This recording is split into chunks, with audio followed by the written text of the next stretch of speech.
દાહોદથી સમાચાર। બચ્ચુ ખાબડના પુત્રોની વધી શકે છે મુશ્કેલી। બંને પુત્રોના જામીન રદ કરવા ઉપલી કોર્ટમાં અરજી।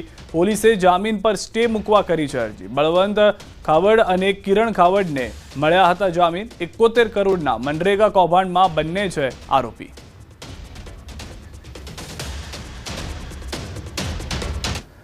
વડોદરાના ડભોઈ રોડ પર ગણેશનગરમાં રહેતા રશ્મિકાબેન પટેલ વોર્ડ 16માં ભાજપના વોર્ડ મંત્રી રહી ચૂક્યા છે, જેમણે પોતાની તેમજ સ્થાનિકોની સમસ્યાના નિરાકરણ માટે વિપક્ષ નેતાની મદદ લેવી પડી છે। વડોદરા ભાજપના પૂર્વ હોદ્દેદાર કામને લઈને ભાજપ નેતાઓની રજૂઆતો કરીને થાકી ગયા, છતાં તેમનું કામ ન થયું, જેથી તેમને વિપક્ષ નેતા ચંદ્રકાંત શ્રીવાસ્તવને રજૂઆત કરવાની ફરજ પડી। છેલ્લા ઘણા વર્ષોથી વરસાદી પાણી ભરાવાની સમસ્યા રહે છે, જે માટે વારંવાર રજૂઆત કરાય છે, છતાં કાન ધરવામાં ન આવતા હાલમાં સમસ્યા જોવા મળી રહી છે। રશ્મિકાબેન પટેલે કહ્યું કે કોર્પોરેશનમાં આ બાબતે રજૂઆત કરવા ગયા હતા, પણ અધિકારીઓ ના મળતા વિપક્ષ નેતાને રજૂઆત કરી હતી। વિપક્ષ નેતા ચંદ્રકાંત શ્રીવાસ્તવની રજૂઆત કરતા જ કોર્પોરેશનના અધિકારીઓ સ્થળ પર દોડી આવ્યા, કામગીરી શરૂ કરી। જો કે આ બનાવ બાદ ચર્ચાઓએ જોર પકડ્યું છે કે ભાજપના જ પૂર્વ વોર્ડ મંત્રી રહી ચૂકેલા રશ્મિકાબેનને સમસ્યાના નિરાકરણ માટે વિપક્ષનો સહારો લેવો પડ્યો। આ આખો જેટલો વિસ્તાર છે ને આ બધું નીચાણું આવે છે, પાણીનો જવાનો કોઈ નિકાલ જ નથી અહીંયા। અને 3 વર્ષથી અમે સતત આ બધા કોર્પોરેટરો છે કે બધા એન્જિનિયરો છે, બધાની સાથે અમારી વાતો ચાલતી હોય છે, પણ કોઈ ધ્યાન આપવા આવતું નથી। લોકોનું નુકસાન થાય છે અઢળક। વારે ઘડીએ લોકો કઈથી ગરીબ માણસ, મજૂરી કરવાવાળા માણસ છે સાહેબ, બધા અહીંયા ઘડી કઈથી લાવવાના બધા પૈસા? કોઈ નથી આવતું અહીંયા ઘડી, જોવા બી નથી આવતું કે પ્રજાને શું થાય છે શું નહીં, કશું જ નહીં। એ દુઃખ થાય છે, પણ હવે હું શું કરું? હવે મેં નહીં ભાજપમાં કે નહીં હું કોંગ્રેસ, હું કોઈ પાર્ટી માટે કામ નહીં કરતી, હું સાર્વજનિક કામ કરીશ, એટલે હું બિંદાસ બોલીશ। મને બિંદાસ બોલવાનો હક છે। હું તો પરેશાન છું જ, પણ જો આ રહેવાસી આ એરિયા કેવો છે, આ લોકો સવારથી સાંજ મહેનત કરે ને સાંજે ખાવા કરે, એવન મેં એ લોકો ખાશે પીશે ઊંઘશે કે એમનો સામાન બચાવશે? અમારી પરિસ્થિતિ સમજ્યા, પણ આ ગરીબોની પરિસ્થિતિ હું, એટલે હું સાર્વજનિક માટે હવે ઊભી થઈ છું। એટલે હું હવે જેમ આવે એમ બોલવાનું હશે તો બોલીશ, કોઈ પણ હું નેતાને છોડું નહીં। આમાં એવું છે કે કોઈ બી કરે, એ કરે કે હું કરું, લોકોની વેદનાથી જ મતલબ, લોકોની તકલીફથી જ મતલબ છે। જ્યારે ભાજપ કોંગ્રેસ નહોતું ત્યારે હું અપક્ષમાં ચૂંટાઈને આવેલો 2 વખત, 2 ટર્મ અને પેનલ સાથે। તો મારા માટે તો પરિવાર છે, લોકોના માટે કંઈ હશે, પણ મારા માટે તો એમની વેદના શું। તો ગુજરાતમાં મોકડ્રીલ થવાની છે, જયંતિ રવિ તેને લઈને વાત કરી રહ્યા છે, સીધા ત્યાં SDRFમાંથી ફંડ્સની પણ ડિસ્ટ્રીબ્યુશન કરવામાં આવી હતી કે કંઈક સાયરન્સ ખરીદવી હોય વગેરે, એની પણ આજે દોહરાવવામાં આવી। અને સાથે સાથે એમાં દરેક જિલ્લામાં 6 થી 7 જેવા અલગ અલગ, જેને આપણે કહીએ સિમ્યુલેશન, એટલે એક અલગ અલગ પ્રકારની એક કન્ટિન્જન્સી, એક સમસ્યા ઊભી થાય તો એને કઈ રીતે નિવારવાનું, એની પ્રેક્ટિસ કરવા માટેની સૂચના આપી છે। દાખલા તરીકે સૌથી પહેલાં તો જેટલા પણ પબ્લિક છે, લોકોમાં જેમને થાય કે દેશની સેવા માટે મારે કંઈ યોગદાન આપવું છે, એવા લોકોને સિવિલ ડિફેન્સના વોલન્ટિયર તરીકે રજિસ્ટર કરવા માટેની એક પોર્ટલ છે।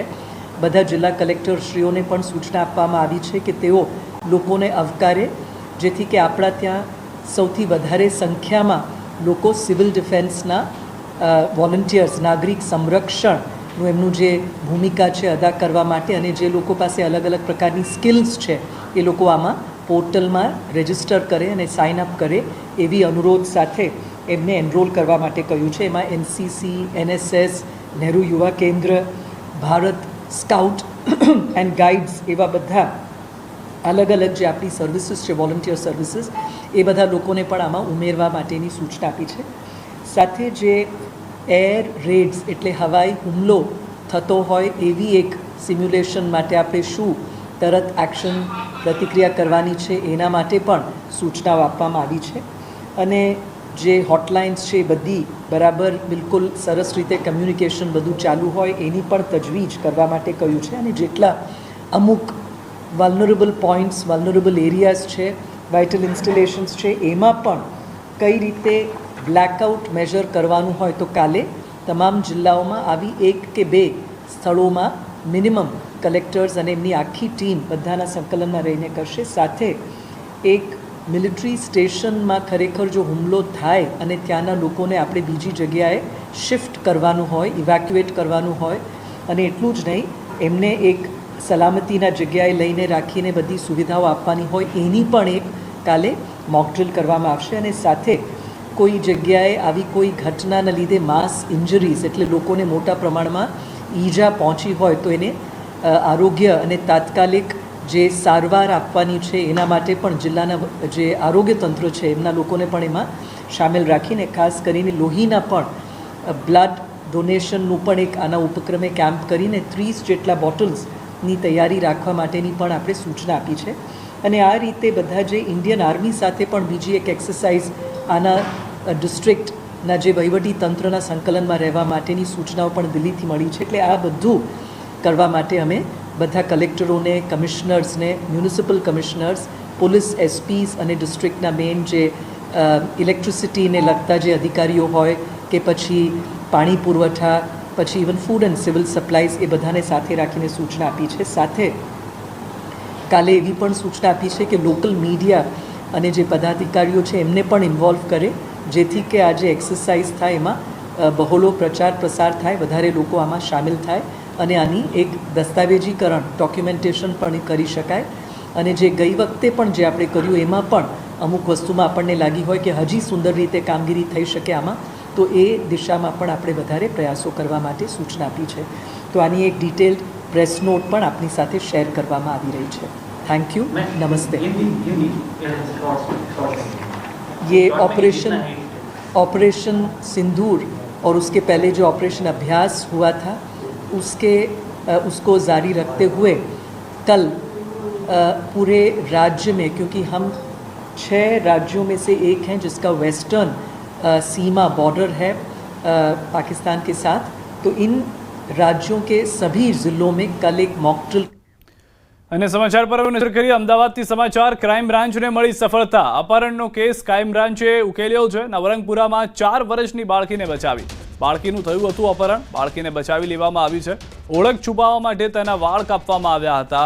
આગળની કાર્યવાહી ચાલુ છે. તો એક બાળકીનું જે અપહરણ થયું હતું, સતત ફરિયાદને લઈને પરિવાર ચિંતિત હતો, પરંતુ ક્રાઇમ બ્રાન્ચ જે હતી તે એક્ટિવ જોવા મળી રહી હતી. અલગ અલગ સીસીટીવી, અલગ અલગ સર્વેલન્સની મદદથી બાળકીને શોધવામાં આવી છે.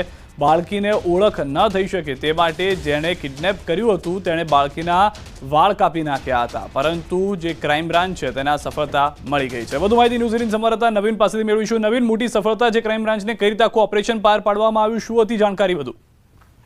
ક્રાઇમ બ્રાન્ચની ટીમ જે છે એક તરફ બંદોબસ્તમાં વ્યસ્ત હતી અને ક્યાંક ને ક્યાંક જે રીતે અત્યારે વડાપ્રધાનની વિઝિટ હતી, પરંતુ એની સાથોએક એક મેસેજ મળે છે ક્રાઇમ બ્રાન્ચને કે એક બાળકી જે છે તેની માતા જે પાણી વેચવાનું કામ કરે છે અને જે પરિમલ ગાર્ડન પાસે તે રમવા માટે ગઈ હતી અને તે દરમિયાન તેનું અપહરણ થઈ ગયું છે. જો કે ખૂબ જ ચેલેન્જિંગ કેસ હતો, કારણ કે ખુદ એલિફીઝના એમએલએ સીપી સર પાસેથી જે છે આને રજૂઆત કરી હતી. ક્રાઇમ બ્રાન્ચની 7 ટીમો જે છે દિવસ રાત મહેનત કરીને અને બાળકીને છોડાવી લીધી છે. અને જે દ્રશ્યો બી ક્રાઇમ બ્રાન્ચના સામે આવ્યા છે, ખૂબ જ ભાવુક દ્રશ્યો છે કે જે રીતે માતાનું દીકરી સાથે મિલન થાય છે. જો કે આ મામલે અત્યારે થોડી વારમાં ક્રાઇમ બ્રાન્ચ પ્રેસ કોન્ફરન્સ પણ કરશે અને જે આખી ટીમની મહેનત છે, 90 જેટલા પોલીસ કર્મચારીઓ જે 7 ટીમો બનાવીને તે કામગીરી કરી છે અને કઈ રીતે બાળકીને છોડાવી છે તે તમામ પ્રકારની માહિતી સામે આવશે. આભાર નવીન સમગ્ર માહિતી બદલ.